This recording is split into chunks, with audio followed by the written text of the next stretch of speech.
Are you curious about what it's like to undergo surgery in a foreign country? Stick around and we'll tell you all about it. Hi everyone, welcome back to our channel A and F Beyond. We are Antonieta and Francisco, in case you were wondering who was who. Today we're sharing a very personal story about my upcoming surgery to remove a fibroid. We hope this video provides some insight into navigating major surgery in Mexico. About a year ago, during my yearly exam, I found out that I have a fibroid. In Mexico, it's very common to do an ultrasound during these yearly exams. The fibroid was relatively small and it wasn't causing me any discomfort or anything. And for those of you that might not know what a fibroid is or a myoma, it is a non-cancerous growth that develops in and around the uterus.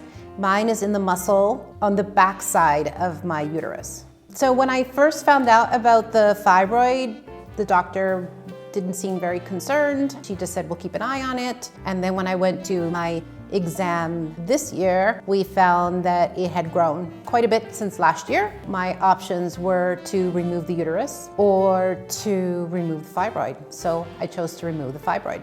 Fast forward to a more recent exam and we found out that the fibroid had grown to about 4 centimeters. The doctor informed us that she didn't perform laparoscopic surgeries and referred us to an oncologist. Yes, an oncologist. The oncologist told me that the option he was giving me was a full hysterectomy. I thought, this can't be right. I want to keep my ovaries. Why get rid of my ovaries? And he said, well, you're older, you don't really need your ovaries anymore, and I would prefer to just remove it all. It felt like it was going to be easier for him to remove it all than to just remove the fibroid, and I just didn't think that that was the way to go. I said thank you very much, and in my mind I thought, this is not the right doctor for me.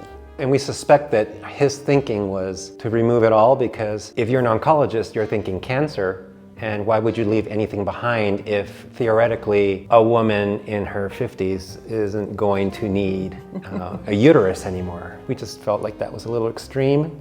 Yeah. It's still a part of your body. Yeah. And why remove it if it's not necessary? Exactly. If you don't have to remove the whole thing, then I prefer not to. That's just a choice that I'm making myself. So in doing some research, we realized that the myoma could be removed without removing the uterus. So we decided to find a surgeon that could remove the fibroid and leave the uterus intact. Through some research and a recommendation from someone who's had this done, I found a doctor in Mexico City. We were determined to find the right specialist. We were actually able to find a specialist that is capable and trained to do this type of procedure. He's the head of his clinic and a university professor. We made sure to look him up to make sure that he was licensed. It's very important to do your due diligence, and ensuring that a potential surgeon is licensed is a huge step in selecting your doctor. We'll leave a link in the description if you want to look up whether or not a doctor that you're researching is licensed in Mexico. So we went from San Miguel, our town where we live in, to Mexico City for a consultation with this doctor that we found. And the doctor confirmed that he could perform the surgery. It was honestly such a relief to know that we could find someone who said, this is not a problem, this is easy, I can do this. When the other doctor said that he would prefer just to remove the whole thing. And then to find someone who said, not a problem, I can remove the fibroid, and there's no reason to remove your uterus and your ovaries.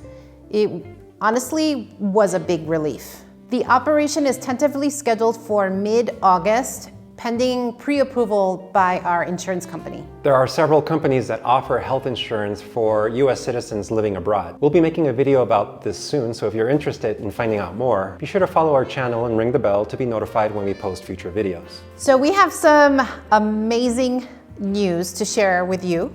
While we were preparing for this video, we actually got a text from our insurance broker who told us that my surgery has been approved.